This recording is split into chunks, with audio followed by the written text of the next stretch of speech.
पुढची बातमी. मुलुंडमधील डीपी रस्ता ओबेरॉय विकासकानं चोरला असा गंभीर आरोप भाजप आमदार मिहिर कोटेचा यांनी केलाय. या संदर्भात त्यांनी पोलिसात तक्रार सुद्धा दिली आहे. डीपी रस्ता ओबेरॉय विकासकानं चोरल्याचा आरोप भाजप आमदार मिहिर कोटेचा यांनी केला. पोलीस स्टेशन गाठलं आणि तिथे तक्रार सुद्धा केली.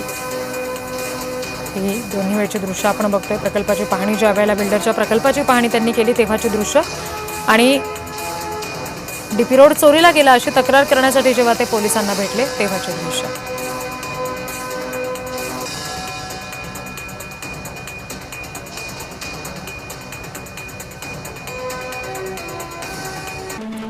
काय आरोप केलेले आहेत कोटेचा यांनी ते आपण बघतोय. विकासक असलेल्या ओबेरॉय बिल्डरनं डीपी रस्ता चोरला.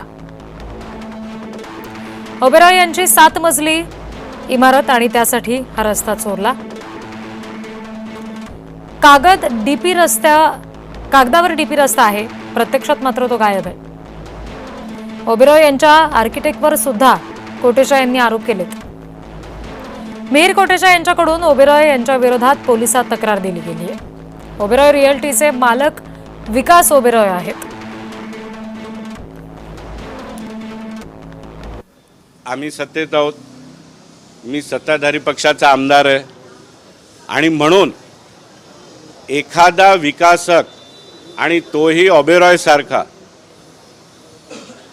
हे एक डीपी रोड घडून जायचा प्रयत्न जर करत असेल तर माझा कर्तव्य आहे की सर्वप्रथम जनतेची मालमत्ता जनतेला परत मिळवून देण्यासाठी. आता हा विषय माझा मतदारसंघाचा आहे.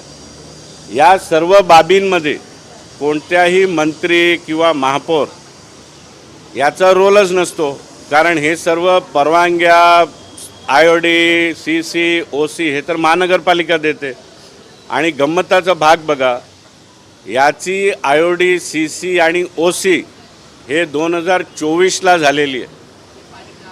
त्यावेळी तर महापौरच नव्हता.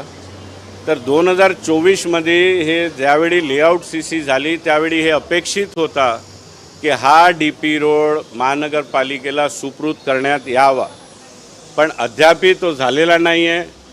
आणि तो म्हणून मी सांगतो तो चोरीला गेलेला आहे. आम्ही डीपी शीट उघडून बसलो. हे असते डीपी शीट.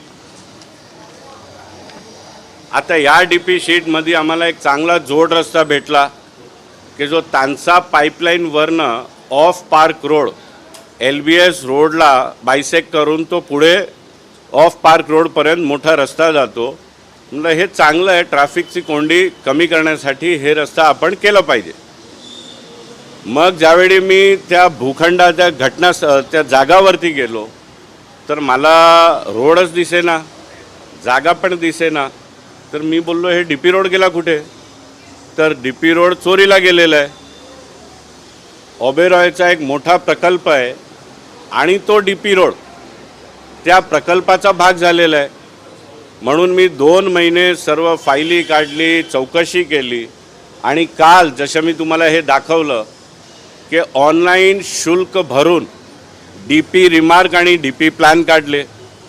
तर आता काल पण महानगरपालिकाची वेबसाईट या प्रेसनंतर जर तुम्ही बघितली आणि स्वतः चेक केली तर हा जो रोड आहे हे तानसा पाईपलाईन आहे आणि हा LBS मार्ग आहे. हा जो रोड आहे तो अजूनही महानगरपालिकेच्या वेबसाईटमध्ये डीपी रोड दाखवतो. आणि तुमच्याबरोबर मी त्या जागावरती जाणार आहे. तिकडे तुम्ही बघितलं तर तो ओबेरॉय कॉम्प्लेक्सचा भाग आहे आणि तो पब्लिक रोड नाही आहे.